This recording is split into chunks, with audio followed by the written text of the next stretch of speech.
Ano nga ba ang baybayin? Ang baybayin ay ang sinaunang sistema ng pagsulat ng mga Pilipino noong panahon bago pa dumating ang mga Kastila. Ang baybayin ang pinakalumang uri ng pagsulat ng mga Pilipino noon. Ang uri ng pagsulat na ito ay may impluwensya ng mga palatitikang Sanskrito na lumaganap sa India at sa iba pang mga lugar sa Asya at Europa. Ay kakaiba. Ang paraan ng pagsulat ng mga Pilipino noon ay patindig, buhat sa itaas, pababa, at ang pagkasunod-sunod ng mga talata ay buhat sa kaliwa papuntang kanan. Ngunit sa loob ng halos 400 taon na pananakop ng mga Kastila sa mga Pilipino, kinalaunay nasanay na din ang mga Pilipino na gamitin ang hiram na salita na sa kasalukuyan ay hindi na malaman o napapansin ng mga ito kung ito ba ay katutubong salita o salita na hiniram sa mga banyaga. Panahon ng Kastila. Bago pa man dumating ang mga dayuhan, may sariling wika na ang mga Pilipino, ngunit pinigil at sinunog ng mga Kastila ang mga makalumang panitikan. Kristyanismo, ang pangunahing layunin ng mga Espanyol sa pagsakop ng Pilipinas. Ang sistema ng edukasyon ng mga mamamayan sa panahon ng Kastila ay inilagay sa ilalim ng pamamahala ng simbahan. Sa ilalim ng sistemang ito ay lumabas ang mga usapin sa wikang angkop gamit sa pagtuturo para sa mga Pilipino. Sa panahon ng Rebolusyon ng Pilipino, ang wikang opisyal ng Pilipinas ay Tagalog.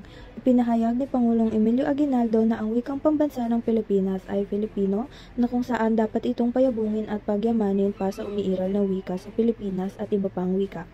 Sa iba't ibang panahon, ang mga wikang Pilipino, Filipino at Tagalog ay naging pambansang wika. Sa kasalukuyan, ang pambansang wika na ginagamit sa Pilipinas ay Filipino at ang Tagalog ay isa sa mga lengguwahe sa bansa. Si Andres Bonifacio na nagtatag ng Katipunan ay gumamit ng wikang Tagalog sa mga kautusan at pahayagan na naging unang hakbang sa pagtataguyod ng wika. Emilio Aguinaldo bilang Pangulo ng Republika ng Biak na Bato ay itinatag ang unang pamahalaang itinata ng mga Pilipino bilang isang bansa kung saan ang wikang Tagalog ang opisyal na wika ng bansa at pamahalaan. Ang pambansang wika noong panahon ng Amerikano ay naging isang mahalagang usapin sa Pilipinas.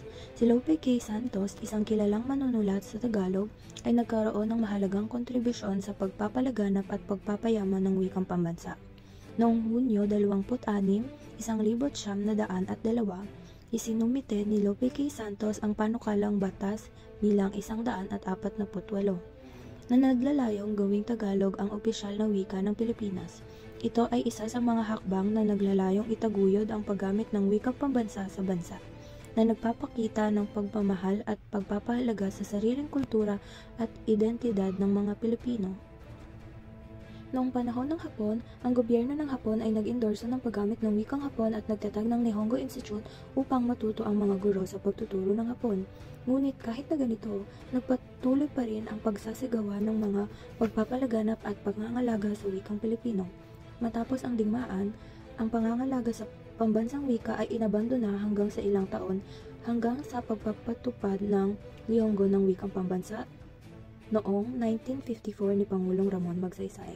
Ang Institute of National Language ay inilagtaan sa pamumuno ni Manuel L. Quezon upang pangasiwaan ang pagpapalaganap at pangangalaga ng pambansang wika na tinawag na wikang pambansa. Ang institusyong ito ay nagtrabaho sa paggawa ng mga diksyonaryo o leksikon. Ang institusyong ito ay nagtrabaho sa paggawa ng mga diksyonaryo at leksikon na may mga opisyal na terminolohiya para sa pambansang wika. Ang 1935 na konstitusyon ay nagpapahalaga sa wikang Tagalog bilang isa sa mga opisyal na wika ng Pilipinas.